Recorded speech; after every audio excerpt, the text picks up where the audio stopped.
Another place in the Quran, Allah says, سَخَّرَ لَكُمْ مَا فِي السَّمَاوَاتِ وَمَا فِي الْأَرْضِ جَمِيعًا مِّنْهُ. He subdued for you.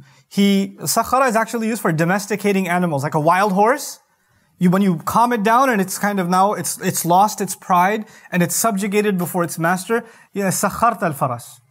You've subjugated the horse and now it's domesticated. Now it's under your control. It listens to you now when you whistle or something, or do whatever they do. You know? That's taskhir of an... Allah says He did taskhir of the skies and the earth for you. مَا فِي السَّمَاوَاتِ وَمَا فِي الْأَرْضِ جَمِيعًا مِّنْهُ. And you're wondering, like the exhaustive universe, how infinitely vast the universe is. All of it has been subdued for us? How? How has it been subdued? Because our idea of subdued is, well, it's under our control then. Because when an animal is subdued, it's under our control. Now, a lot of things in the world, are they under our control? Yeah. We are able to manipulate and control resources on this earth like nobody else. We're able to create things out of the material, the raw materials of this earth like nobody else. No other creature has been able to do with these raw materials what human beings were capable of doing. And the example of that is everything down to the building we're sitting in, the clothes we're wearing, the technology we're using to broadcast this. This is all made of the raw materials made available on this earth. And in that sense, Allah did subdue this entire earth for us. He did. But the skies is another story. How did He subdue the skies? Some are of the opinion that eventually Allah will give us, ways of space travel because of these ayat. He's like, okay, we don't have it yet, but we'll get there.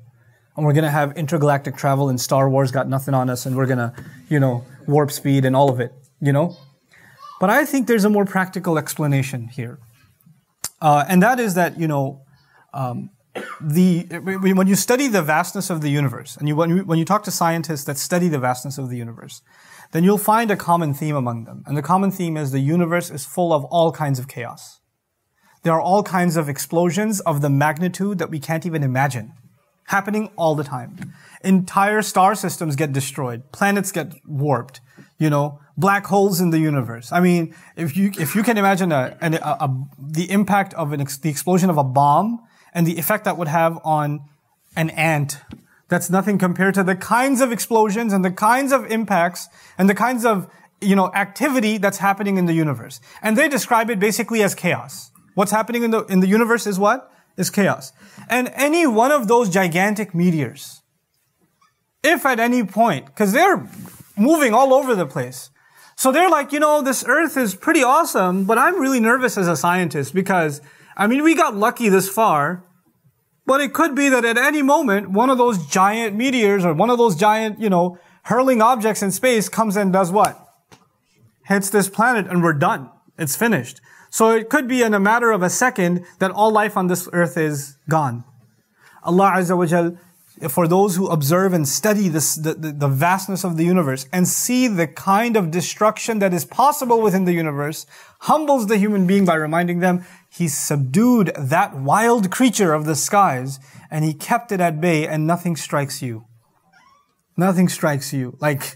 They have movies made of like a meteor coming towards the earth and the earth is going to get destroyed and we have to now get a spaceship and get on the meteor and blow it up before it hits the earth. Stupid stuff. When Allah decides this, right, you ain't getting on no rocket to get on no meteor. That ain't happening. It's going to be done with. But Allah Azza wa Jal has subdued and kept them at bay. It's almost like saying, you are in the proximity of a wild animal. And Allah has gone out of His way to calm down the wild animal. Like Allah calmed down the fire for Ibrahim alayhi salam. Kuni bardan wa salaman. Be cool. Be a source of peace on Ibrahim alayhi salam. That's the impact. And in that sense, also the earth. Look, the earth is capable of volcanic eruptions. The earth is capable of earthquakes. The earth is capable of cracking open. The earth is capable of, tectonic shifts, and entire tsunamis can hit and drown us even if we're hundreds of miles away from sea. There are waves possible that can actually wipe all of us out in no time.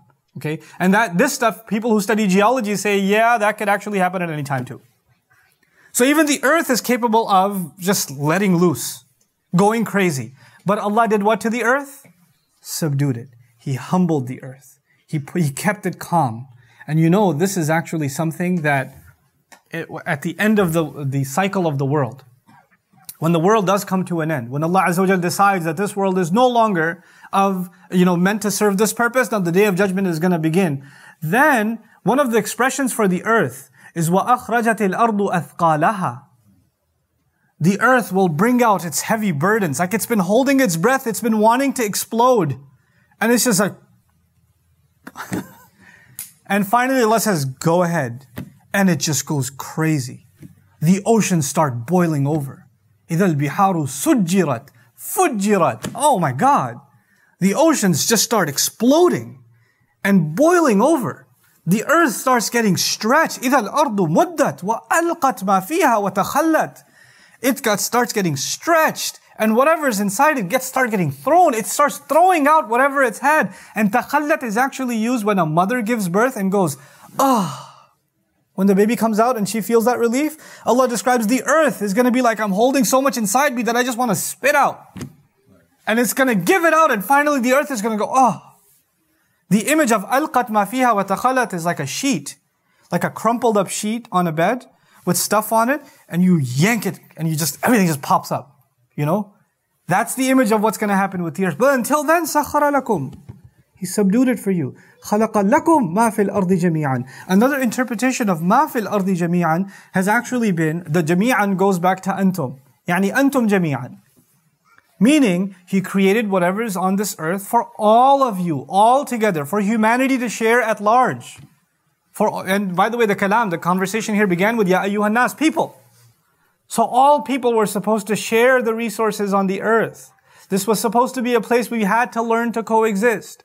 This was not a place where all human beings, by the way, you will learn later on, inshallah, when you get to surahs like Surah Al-Ma'idah and other places, we're going to learn that actually for the majority of the world's existence, Allah's plan was not to make everybody Muslim. We're supposed to carry out the da'wah, yes. We're supposed to be able to preach the message of Islam. But the history of humanity, and even the future of humanity, until a very late time, almost right before the Day of Judgment, right at the end, you find the entire earth is believer. But for the vast majority of the career, the story of humanity, humanity was supposed to have been diverse. It was supposed to be a mix of Christians and Jews and Buddhists and others and, Seekers and Muslims. They were supposed to be there, and Allah opened the blessings of this earth for who? For all of them. For all of them. And this is actually part of the plan of Allah. That Ya ayyuhan nas, that's where the conversation began. He's the one who created the world for you. All of it, all together. Because the blessings of the earth were the way by which human beings could find their way back to Allah.